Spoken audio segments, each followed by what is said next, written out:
Page number 387 exercise of waves अपनी NCERT. क्षितिज कहाँ है NCERT?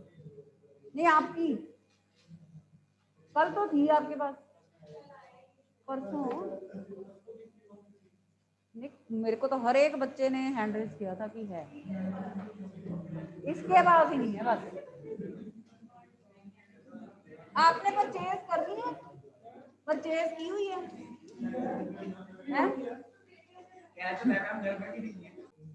A string of mass 2.50 kg, मास दिया हुआ है स्ट्रिंग का, is under a tension. Page is 387. Question number 15.1. Tension of 200 Newton. The length of stretch string is 20 meter. If transverse jerk is given at one end of the string, how long does the disturbance take to reach the other end? ठीक है, कितना time लगेगा? Transverse wave जा रही है उसमें, ठीक है। तो ट्रांसवर्स वेव की स्पीड का फॉर्मूला क्या था बताइए? What is the formula for velocity of transverse waves in a string? याद आया? कुछ बताया था फॉर्मूला, बाद में हमने यूज भी किया ऑर्गन पाइप्स में इस फॉर्मूला को, जो ट्रांसवर्स स्टैंडिंग वेव्स में यूज भी किया इसको। Still some 10th students are there. याद है किसी को? Speed of transverse waves in a string, कौन बताएगा formula? It will be great if you are able to tell the formula. Yes, I'll clap for you really. बताओ, चलो बताओ किसको पता है? आता है? नहीं देख के नहीं। Under root T by mu, use भी किया था ना हमने, फ्रीक्वेंसी में पुट किया था। हाँ तो चलो, अब म्यू क्या है यहाँ पे? मास पर यूनिट लेंथ। मास दिया है, लेंथ दी हुई है, म्यू निकल आएगा मास पर यूनिट लेंथ से। टेंशन भी दी हुई है, वेलोसिटी निकल आएगी, ठीक है, वेलोसिटी निकल आएगी यहाँ। म्यू क्या है? मास पर यूनिट लेंथ, ये रहा मास, ये रही लेंथ, टेंशन डायरेक्ट दी हुई है। तो आप टाइम निकालना है ना, पहले वेलोसिटी निकाल लो। हाँ time, how long will the disturbance take to reach the other end. And वही लेंथ भी दी हुई है। तो जब ये वेलोसिटी आ जाएगी, speed is distance over time, तो यहाँ से टाइम आ जाएगा, यहाँ से टाइम आ जाएगा।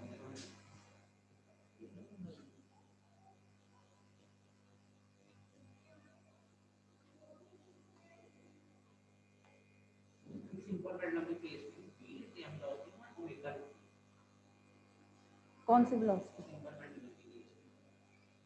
वेलोसिटी कहाँ लेते हैं? v, मीन पोजीशन पे v 0 होगा, एक्सट्रीम पे 0 होगा, v मीन पे मैक्सिमम होगा। हाँ तो वेलोसिटी होती है, ठीक है। ये क्वेश्चन ओके हो जाएगा solve. First you will find the speed and then you will use the speed is distance over time. Again distance वही है 20 मीटर, टाइम आ जाएगा, ठीक है। Next question number 15.2। ये ऐसा क्वेश्चन आपने 9th में किया हुआ है, देखते हैं कर सकते हो। A stone dropped from the top of a tower 300 metre high splashes into the pond of water. उसके बेस पे वाटर का पॉन्ड है, यहां से स्टोन गिरता है नीचे, ठीक है। आवाज आती है वहां से। अब आप यहाँ बैठे हो टॉप ऑफ टावर से, आपने स्टोन नीचे गिराया, तो जब वो स्टोन पहले गया, कुछ टाइम लगा उसको नीचे गिरने में, वहां से साउंड आई, वो साउंड आपके कानों तक पहुंची, तो वो कहते हैं when is the splash of sound heard. आपको उसकी आवाज कब सुनेगी, उसका टाइम। तो हम इस प्रॉब्लम को 2 पार्ट्स में डिवाइड कर लेते हैं। T1 is the time taken by stone to fall into water pond. T2 is the time taken by sound to reach the top of the। चलो देखो, करिए यूज इसको। पहले T1 लिखो, क्या है T1? क्या है? Time taken by stone to reach the base. T1 is time taken by the stone to reach the base, and T2 is time taken by उसके गिरने से जो साउंड आई है time taken by sound to reach the top of tower, ये निकालना है। तो पहले फर्स्ट पार्ट करते हैं, ठीक है। उसके लिए हम यूज करते हैं कितना टाइम लगा इसको नीचे गिरने में। तो for that, for stone we'll use v square minus u square equal to 2as, ठीक है। हमें v निकालना है, नहीं t निकालना है, तो सेकंड यूज कर लो। s equal to ut plus half a T square. s distance है 300, u0 फ्री फॉल के लिए, a 9.8 और t1 स्क्वायर, यहाँ से t1 स्क्वायर आ जाएगा आपका। ये सॉल्व कर लो। a u तो 0 है फ्री फॉल के लिए, u 0, तो यहाँ से t1 आ जाएगा, एक टाइम आ गया आपके पास।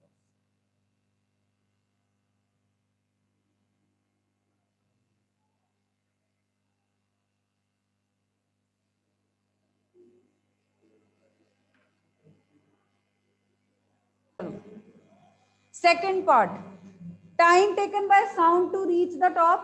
तो हम यूज करेंगे speed of sound in air, वो हमें पता है 340 होती है, वो यूज कर लेंगे। Speed of sound in air is distance covered, वो हाइट ऑफ टावर के इक्वल है, इतना डिस्टेंस कवर किया साउंड ने ओवर टाइम टेकन बाय, जिसको हमने T2 बोला है, ठीक है। तो T2 is equal to height of tower over speed of sound. Height of tower is 300 and speed of sound को 330 340 जितना लेना लेना, ये आपका T2 है। दोनों टाइम्स को ऐड कर दोगे, so after this time splash of sound will be heard. हाँ,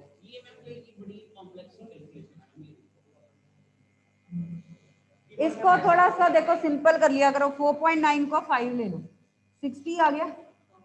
थोड़ा सा अगर छूट रहा है उससे तो अच्छा है ना, तो ये 8 पॉइंट समथिंग आ गया।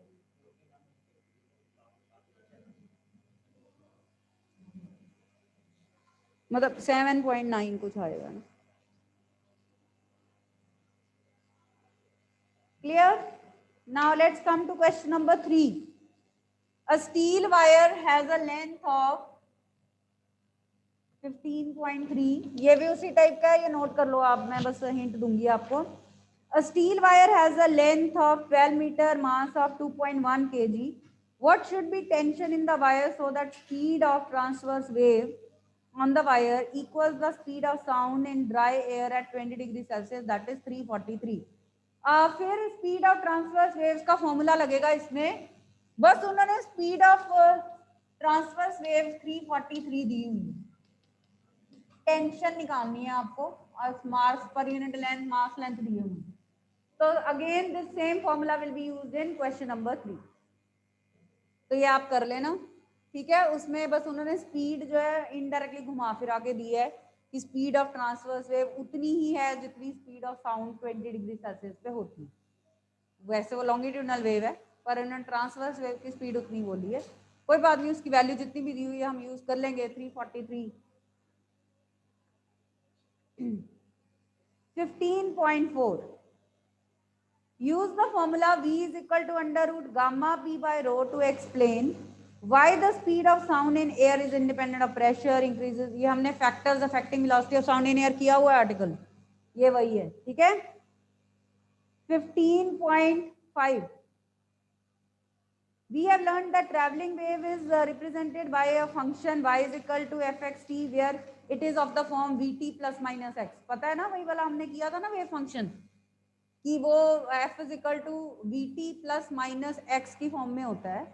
उन्होंने बोला है कि कौन से ट्रेवलिंग वेव को इनमें से फंक्शंस रिप्रेजेंट कर रहे हैं। पहला कौन सा है, x minus V T square, no उसका स्क्वायर नहीं, y is equal to V T minus X होता है, उसका स्क्वायर नहीं होता। b है log of x plus V T by X naught, log वाला तो है ही नहीं, लॉग का इसमें कोई काम नहीं। C है 1 over x plus V T, 1/x plus VT, ये भी नहीं होगा, हमारी पावर -1 वाला भी नहीं होता।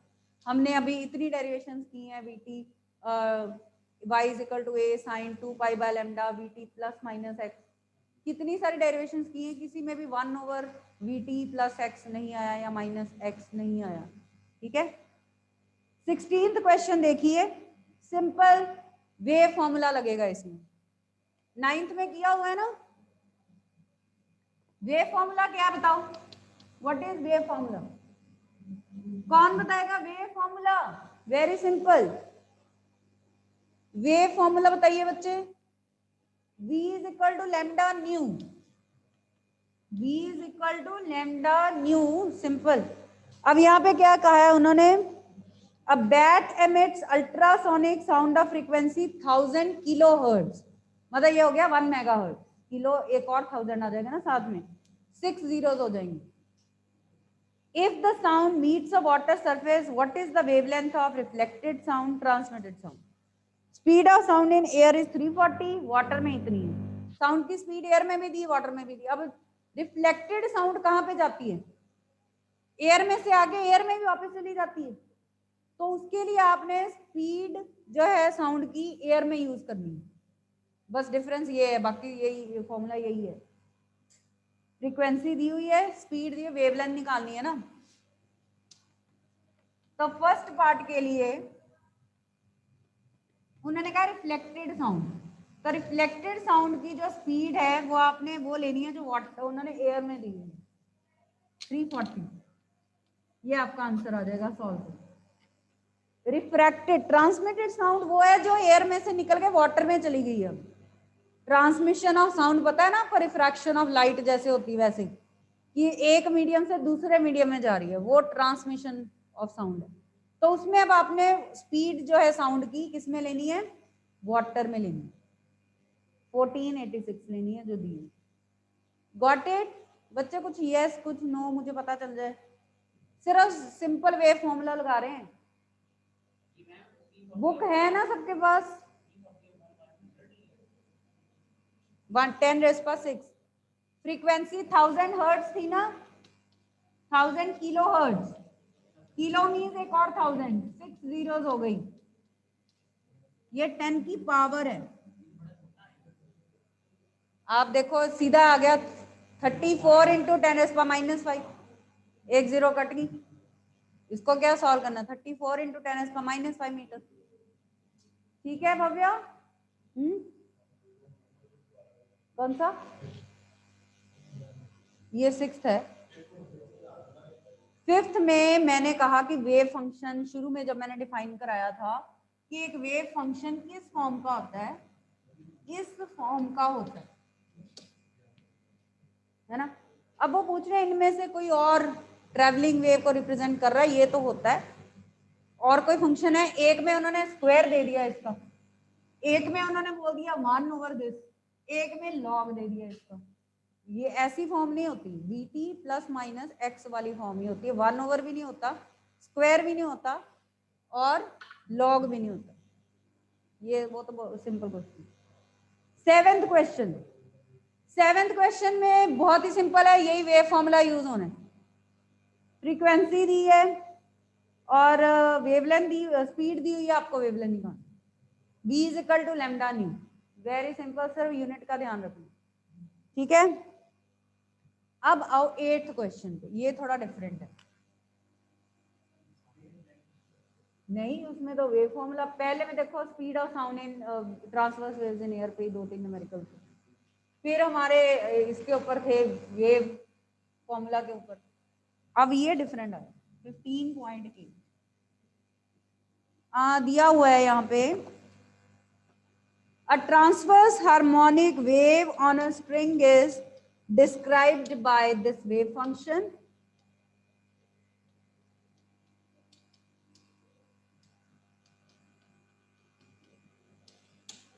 ठीक है, where x y are in centimeter, t in second,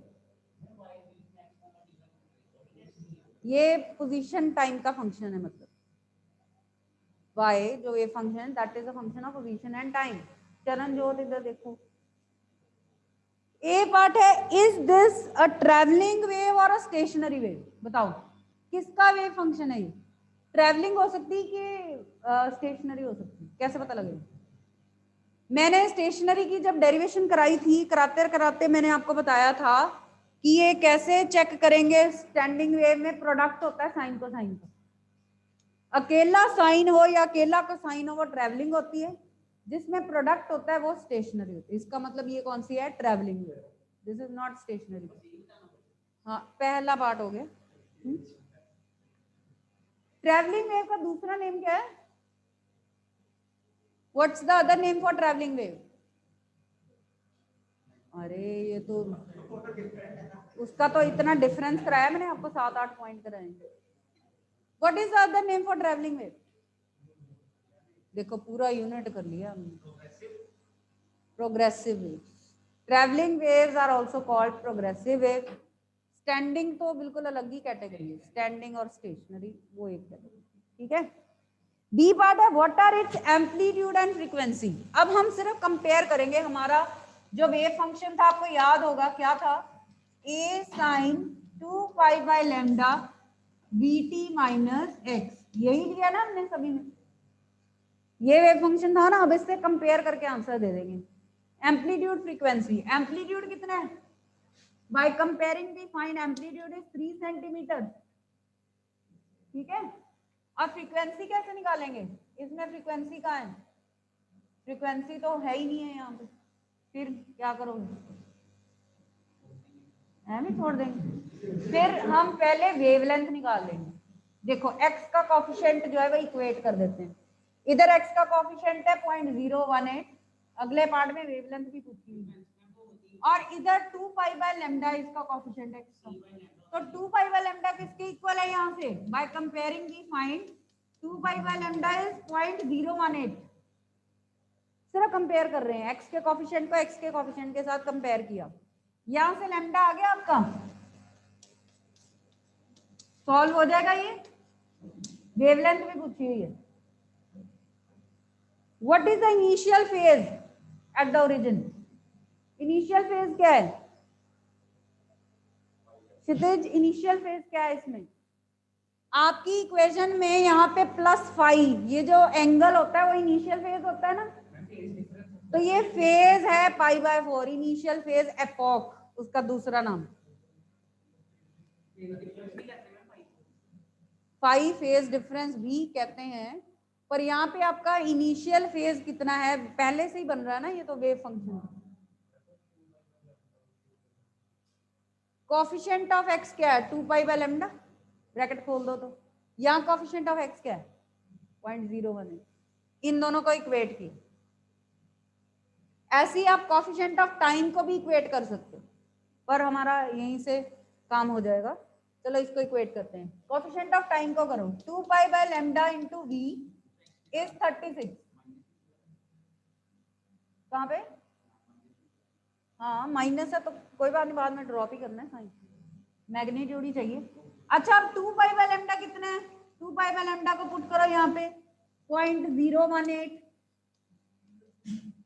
यहां से देखो स्पीड ऑफ वेव आ गई है आपकी। हाँ जी, इधर स्पीड ऑफ वेव आ गई यहां से 2000 मीटर पर second. 2 pi V by lambda, T का कॉफिशिएंट है ना, टी का कॉफिशिएंट कंपेयर किया। बहुत सिंपल क्वेश्चन है ये। तो बस ये जो 2 पाई बाय लैम्डा था उसकी वैल्यू यहाँ पुट कर दी 0.018, यहाँ से स्पीड ऑफ वेव आ गई। स्पीड ऑफ वेव आ गई, वेवलेंथ आ गई, अब फ्रीक्वेंसी निकल सकती है। v is equal to lambda nu से अब फ्रीक्वेंसी आ जाएगी। हो गई, सारी चीजें निकल गई। इनिशियल फेज है π/4, ठीक है। तो कुछ क्वेश्चन इस टाइप के हैं जिसमें हमने सिर्फ कंपेयर करना है वेव फंक्शन को और उनका आंसर देना है। तो इस बेस पे टिक करो क्वेश्चन नंबर 10 और 11। हाँ जी, question number 10 and 11 home assignment ले लो। क्वेश्चन नंबर 10 एंड 11 आप घर से करोगे। हाँ जी, 10th ही कर लो, 11th मैं करवाती हूँ, वो स्टैंडिंग वेव का है। 10th वाला लिख लो होमवर्क के लिए। 11th क्वेश्चन देखो स्टैंडिंग वेव का है, उसमें और इसमें क्या डिफरेंस है। So let us do question number 11 now. वो इसी की कंटिन्यूएशन है, वो देख लें। 11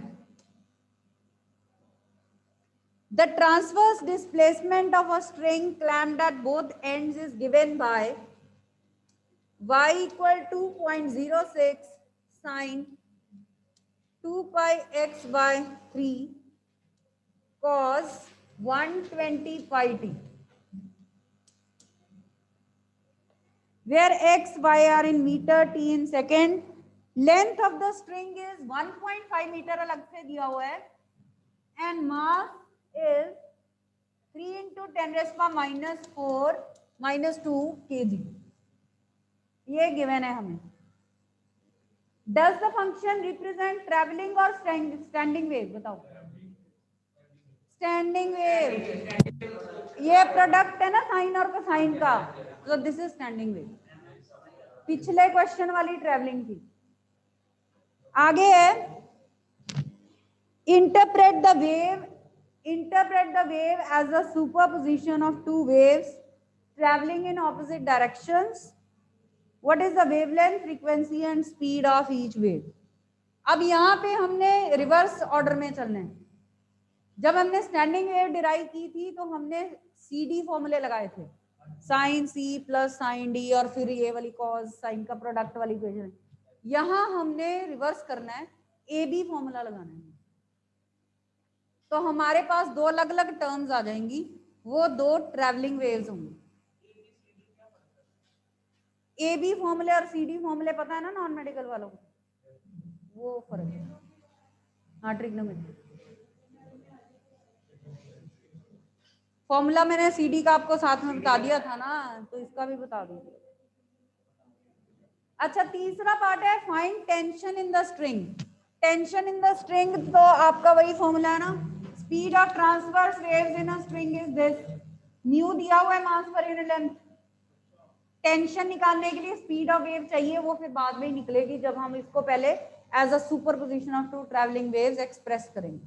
तो देखो कैसे करेंगे, 0.03 इंटू 2 लिख सकते हैं इसको, 0.06 को कैन बी राइट। अब ये बन गया 2 साइन ए कॉस बी। चलो फॉर्मूला बताओ, ए बी फॉर्मूला बताओ। 2 साइन ए कॉस बी का फॉर्मूला क्या है?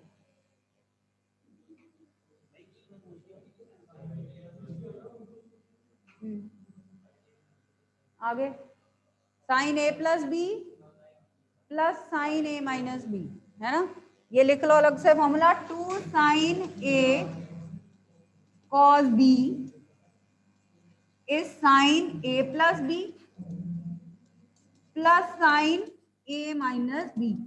मेडिकल स्टूडेंट्स नोट कर लो फॉर्मूला।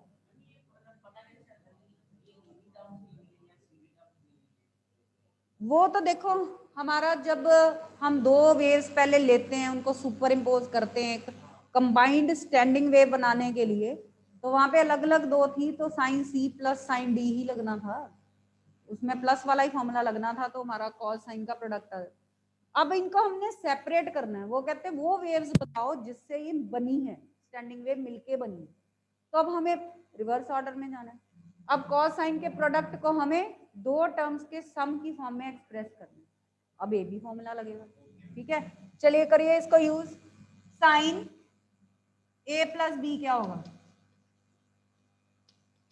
साइन ए, ये पूरा एंगल ए है, प्लस बी। आप इसको किस फॉर्म में एक्सप्रेस करो, 2 पाई बाय लैम्डा फॉर्म में एक्सप्रेस करो। 2 पाई बाय 3 कॉमन ले लो इसमें से, 2 पाई बाय लैम्डा फॉर्म होती है ना, आप उस फॉर्म में एक्सप्रेस कर लो, नहीं तो ऐसे भी ठीक है, सीधा प्लस करके लिख दो, वैसे भी ठीक है। तो पूरा करना है तो ऐसे कर लेते हैं। 2 पाई बाय 3 कॉमन ले लिया, एक्स अकेला रह गया, प्लस इसमें से 2 पाई कॉमन लिया तो 60 आ गया, टी और 3 3 भी हमने डिवाइड किया है, 180 आ जाएगा यहाँ पे।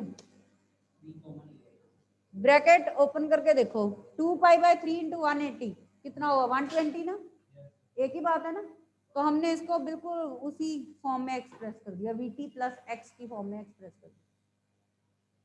ठीक है, ये हो गया sin a + b plus sin a - b।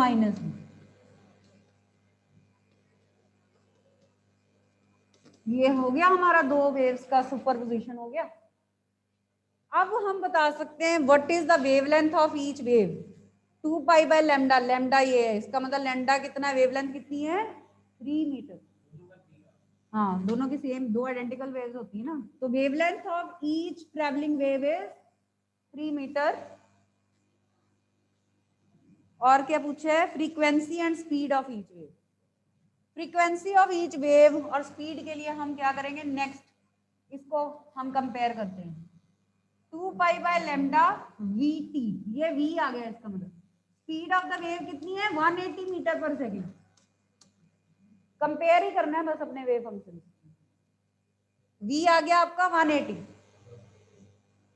और टेंशन के लिए अब यहाँ से आप v = λ निकाल के लगा के फ्रीक्वेंसी आ जाएगी, और यहाँ पे ये स्पीड पुट करके टेंशन आ जाएगी। हाँ, सारा कुछ निकल गया। तो एक क्वेश्चन अब आपने ट्रैवलिंग वेव का देखा, कंपेयर करके हमने कैसे निकाला, एक आपने स्टैंडिंग वेव का देख लिया। मेन एक्सरसाइज में सारे इसी टाइप के question. Got it? Is that clear?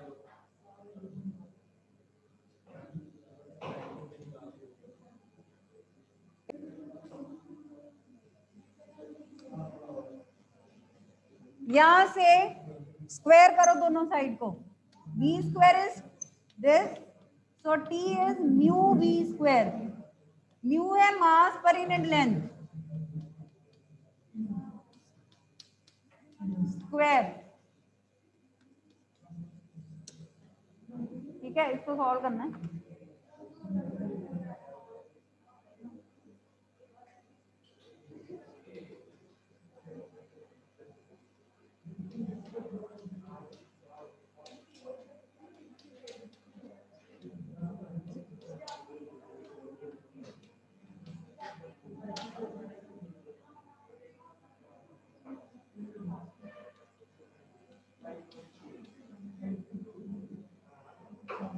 Seventy 2 आ गया। ठीक है, 72 आ गया, यही आंसर।